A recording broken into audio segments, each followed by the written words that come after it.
So the most common systems we see are Excel or Word or slides or PowerPoint, but these Office software sets, I'm sure that's where you've built your work instructions in the past or are at least familiar with. Well, this is an example of what one can look like. This is arguably a pretty good one. It's organized and has some amount of templating to it. But look at the amount of information that hits you the moment that screen pops up. So if you're an operator on the line doing work and you're trying to look up out of the corner of your eye and remember what the next thing is to do at a screen, or you're flipping through a page, I've got to digest all these little red boxes.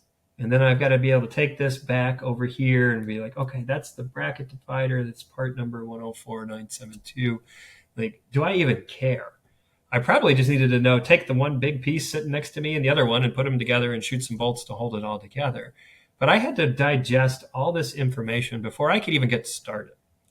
And that's a lot to me. And it goes on and on and on and on and on and on. And we flip between CAD and images, and the tables move around into different places. And some things are highlighted in yellow and blue and red. To this engineer, italicized red means it's a critical thing. And to somebody else, it's yellow or whatever it might be. It's chaos here it's great intentions, but delivered in a way that's not from a UX designer, from a user experience designer, from somebody who actually thinks about how do I make that operator efficient. So if I flip over instead to an example work instruction, we've used this before. This is actually how we build our hubs internally.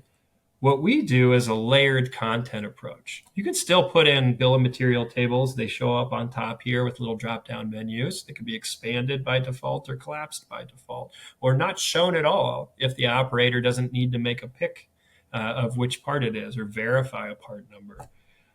You can do things, instead of having 8 lines and arrows highlighting things back, you can say, well, what do you mean by the skew on this thing? I mean that. It literally just highlights it. This is done just by linking text, just like in your email. Highlight the text, hit the link button, and you can link out to other images. You can link to the primary image.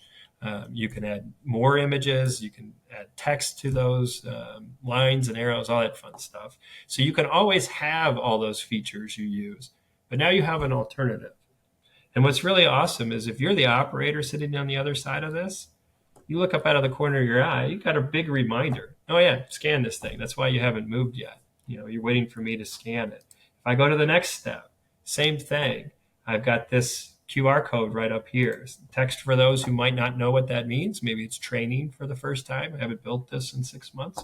But for those that are doing the work, the system is staying out of their way, right? We have our required actions. What's great about those, as I scan this QR, it'll populate the information.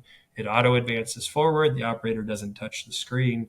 You can get into muscle memory, all right? And you can find new and better ways to do things.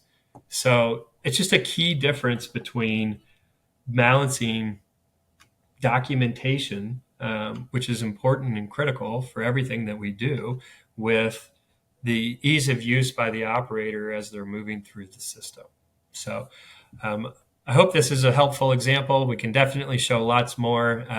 The tutorials on side of PICO's webpage are great ways to see exactly how this manifests in our use, or reach out to one of our team members. But either way, when you're creating these types of things, at a minimum, just think about the operator's perspective.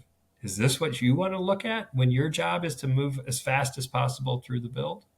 Right? The job isn't to read. The job is to put the thing together. So I hope that helps.